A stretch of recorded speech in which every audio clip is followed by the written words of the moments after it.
بے شمار فضائل و برکات ہے. چنانچہ رسول پاک صلی اللہ علیہ وسلم نے فرمایا کہ قیامت کا دن کسی کے لیے سایہ نہیں ہوگا سوائے تین لوگوں کا. نمبر 1 وہ شخص جس نے رسول پاک صلی اللہ علیہ وسلم کی امتی کی کوئی تکلیف دور کیا ہے. نمبر 2 وہ شخص جس نے رسول پاک صلی اللہ علیہ وسلم کی سنت کو زندہ کرنے کی کوشش کی. اور تیسرا وہ شخص جس نے رسول پاک صلی اللہ علیہ وسلم کے اوپر درود پاک پڑھا. صلوا علی الحبیب صلی اللہ علیہ وسلم. میری میٹھی میٹھی اور پیار پیارے اسلام بھائیو، جب انسان بیمار ہو جاتا ہے تو انسان ڈاکٹر کے پاس چلا جاتا ہے. ڈاکٹر آپ کا بیماری دیکھ لیتا ہے، جو کچھ آپ کے ساتھ ہے اس حساب سے آپ کو دوائی دیا جاتا ہے. اور کوئی ایسی بیماریاں ہوتی ہیں کہ ساری زندگی وہ دوائی کھانی پڑتی ہے، جیسے کولیسٹرول ہو، شوگر لیول ہو، دل کا مسئلہ ہو. ایسی چیزیں ہوتی ہیں کہ بار بار آپ صرف 2 دن کے لیے، 4 دن کے لیے، 1 مہینے کے لیے ساری زندگی وہ دوائی کھانی پڑتی ہے. اور اگر وہ ڈاکٹر لکھ کے دے کہ آپ نے یہ دوائی کھانی ہے، اور 1-2 مہینے بعد آپ جاتے ڈاکٹر کے پاس اور ڈاکٹر کو کہتے ہیں کہ دیکھیں میں آپ کے پاس آیا تو تھا لیکن وہ مسئلہ بھی ہے. سب سے پہلا سوال ڈاکٹر نے یہ پوچھنا کہ آپ دوائی کھائی کہ نہیں کھائی. اگر آپ نے کہا کہ میں نے دوائی کھائی نہیں ہے تو ڈاکٹر نے کہا ہے میرے پاس کیا لینا ہے. ظاہر ڈاکٹر تو لکھ دیا کہ یہ دوائی کھائیں، بیماری یہ آپ یہ دوائی کھائیں گے تو آپ ٹھیک رہیں گے، اگر یہ دوائی نہ کھائی تو میں تو کچھ نہیں کر سکتا. ایسا ہی ہے نا. سن 10 ہجری میں 9 ذی الحج رسول پاک صلی اللہ تعالی وسلم نے فرمایا کہ میں 2 چیزیں چھوڑ دیتا ہوں، ان 2 چیزوں کو مضبوطی سے پکڑ لو. اگر یہ 2 چیزوں مضبوطی سے پکڑتے رہوں گا تو کبھی کو گناہ نہیں. وہ 2 چیزیں کیا ہے؟ قرآن اور مائی سننا، تو سنت آف دی پروفیٹ اللہ صلی اللہ علیہ وسلم. اب یہی سمجھ لو کہ یہ 2 دوائیں ہمارے لیے، یہ 2 چیزیں ہمارے لیے دوائی ہیں. اب گھر میں پریشانی ہے، بچوں کے ساتھ مسئلہ ہے، کاروبار صحیح نہیں ہے، فکر ہے، پریشانی، ہر چیز ہے. کیا دوائی کھائی کہ نہیں کھائی؟ سب سے پہلے بات یہ، کیا دوائی کھائی نہیں کھائی؟ دوائی تو ہمارے پاس ہے، کھاتے ہم ہیں نہیں. قرآن کو دیکھنے سارا سال ایک بہت پیارا کپڑا میں لپیٹا ہوتا ہے، اوپر والا شیلف، سب سے اونچی والا شیلف گھر کے اندر وہاں پر رکھا ہو جاتا ہے. رمضان شریف آ جاتا ہے، اس سے اتار دیا جاتا ہے، سنتے ہیں 2-4 صفحے پڑھ لیتے ہیں، پھر واپس ڈال دیتے ہیں، اور ہم سمجھتے کہ ہم نے قرآن پاک کا حق ادا کر دیا. اب ذرا سوچے کہ سائنسدان فرماتے ہیں کہ اگر کسی پتھر کے اوپر قطرہ پانی گرتا ہے، پتھر کے اوپر گرتا ہے پانی، تو وہ پتھر کا شیپ بھی بدل جاتا ہے. بار ٹپ ٹپ ٹپ ٹپ ٹپ، تو اس پتھر کے اندر بھی نشان بن جاتا ہے صرف پانی کی وجہ سے. آپ خود اندازہ لگائیں کہ اگر روز 1 آیت ہمارے اوپر بھی گر جائے تو کیا ہم نہیں بدلیں گے؟ اب ہم خود اندازہ لگائیں، ہم خود اپنے آپ سے پوچھ لیں. ہم سب یہاں بیٹھے ہیں، ہم خوش قسمت والے ہیں جو مسجد کے اندر بیٹھے ہیں اس وقت. اب خود پوچھ لیں، ہم پہلے ہم اپنے آپ سے پوچھیں نا کہ ہم میں سے کون ہے جنہوں نے روز صرف قرآن پاک کو پڑھا نہیں ہے. میں صرف یہ کہہ رہا ہوں 1 آیت 2 آیتیں روز. کیا ہم نے 2 یا 3 آیتیں روز صرف عربی نہیں پڑھا بلکہ ترجمہ اور تفسیر بھی پڑھ لیا؟ ہم میں سے ہے کوئی اتنے؟ قرآن پاک چلو شاید ہم میں سے ہے جنہوں نے روز پڑھا ہوگا، کیا ترجمہ اور تفسیر کے ساتھ بھی ہم نے پڑھ لیا؟ پھر ہم کہتے ہیں یار یہ مسئلہ ہے، وہ مسئلہ ہے. بھائی دوائی کھاتے ہی نہیں ہے اور مسئلہ تو ہونا ہی ہونا ہے. دوائی تو ہم کھا نہیں رہے اور پھر ہم پریشان ہیں. اسی طرح سنت رسول کو لے لیا جائے، ہم سنت رسول پہ عمل کرتے نہیں ہیں. ایک تو ہمیں پتہ نہیں ہے سنت ہے کیا. پہلے تو مسئلہ یہ، ہمیں تو پتہ ہی نہیں ہے سنت ہے کیا، اور جب پتہ چل بھی جائیں تو اس پہ عمل نہیں کرتے. ہم پوچھتے ہیں کیوں، اس کا کیا وجہ ہے، اس کی کیا حکمت ہے، کیوں کرنا چاہیے یہ مجھے سمجھ نہیں آتی. یہ تو 1400 سال پہلی والی بات ہے، آج بتائیں اس کا کیا فائدہ ہے. ہم اپنے آپ کو عاشق رسول بھی کہتے ہیں اور یہ سوال بھی پوچھتے ہیں. سیدنا حضرت ابوبکر صدیق کو دیکھا جائے رضی اللہ عنہ، جب وہ اپنی اونٹ کے اوپر جا رہے تھے تو ایک ایسا موقع ہے کہ اپنے سر مبارک ایسے نیچے تو پھر اوپر کیا. جب پوچھا یا امیر المومنین یہ ادا ہم نے پہلے نہیں دیکھا، یہ کیا ہے؟ تو سیدنا حضرت ابو بکر صدیق رضی اللہ عنہ نے فرمایا کہ اس سی جگہ سے رسول پاک صلی اللہ علیہ وسلم اپنے اونٹ مبارک میں سفر کر رہے تھے، تو آپ نے بھی رسول پاک صلی اللہ علیہ وسلم نے اپنا سر مبارک بھی نیچے کیا اور اوپر کیا.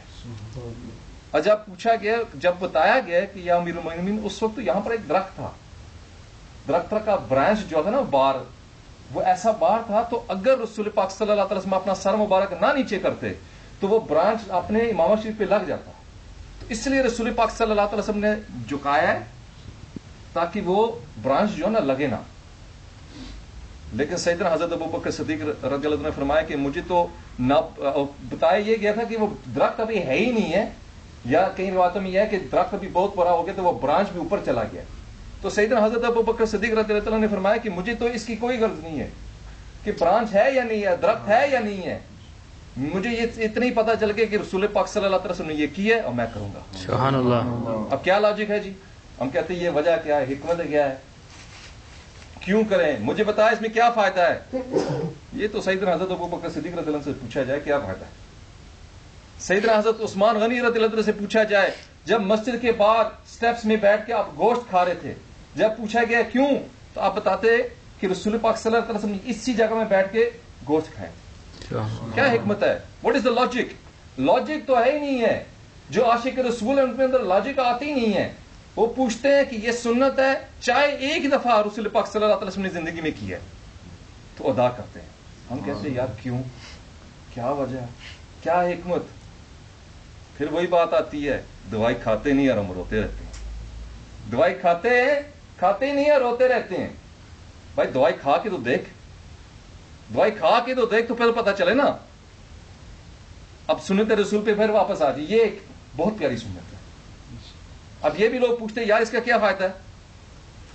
یہ تو اس وقت کا کلچر تھا، یہ داڑھی مبارک رکھنا کلچر تھا، کوئی اس میں کیا ہے، اس میں کیا حکمت ہے؟ لیکن میں نے خود، یعنی کہ ہر سنت رسول میں حکمت ہے. شاید ہمیں سمجھ نہ آئے، لیکن جو عاشق رسول ان کو سمجھ آنے کی ضرورت بھی نہیں ہے. ٹھیک ہے نا، ان کو سمجھ آنے کی ضرورت نہیں ہے، لیکن ہر سنت رسول میں حکمت ہے.